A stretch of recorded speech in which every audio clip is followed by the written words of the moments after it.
আসসালামু আলাইকুম my dear students. আজকের ভিডিওতে তোমাদের জন্য একটা খুব গুরুত্বপূর্ণ বিষয় আমি আলোচনা করতে যাচ্ছি। আশা করছি ভিডিওটি দেখলে বুঝতে পারবে। তো প্রতিনিয়ত আমার ভিডিওগুলো তোমরা দেখছো, আমার খুব ভালো লাগছে, আমাকে সাপোর্ট দিচ্ছ, ভিডিওগুলো দেখছো, আমি আসলে খুবই অনুপ্রাণিত। তো চলো, আজকের ভিডিওতে আমি গুরুত্বপূর্ণ একটা বিষয় তোমাদের জন্য আলোচনা করব।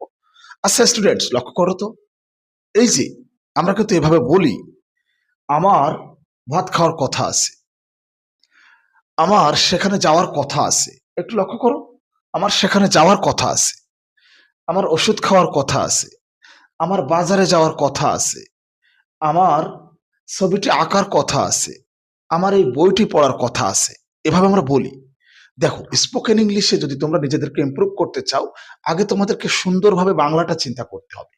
এই যে আমি বললাম না, কথা আছে, বাংলা বাক্যের মধ্যে বা বাংলা বাক্যের শেষে যখন কথা আছে উল্লেখ থাকবে, বা তোমরা যখন এভাবে চিন্তা করবে, তখন তোমাদেরকে একটা স্ট্রাকচার ফলো করতে হবে। কথা আছে, ওই যে আমি উদাহরণ দিয়েছি কিন্তু আগেই, আমার অপেক্ষা করার কথা আছে, আমার ওষুধ খাওয়ার কথা আছে।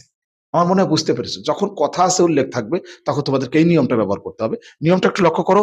সাবজেক্ট প্লাস সাহায্যকারী ভার্ব হিসেবে অ্যাম, ইজ, আর, এখান থেকে যে কোনো একটি বসবে সাবজেক্ট অনুযায়ী, plus suppose two plus V1 plus object. এই নিয়মটা তোমাদেরকে মনে রাখতে হবে। চলো এবার আমরা উদাহরণ প্র্যাকটিস করি। আমার স্কুলে যাওয়ার কথা আছে, I am suppose to go to school. I am suppose to go to school. আমার ওষুধ খাওয়ার কথা আছে, I am suppose to take medicine.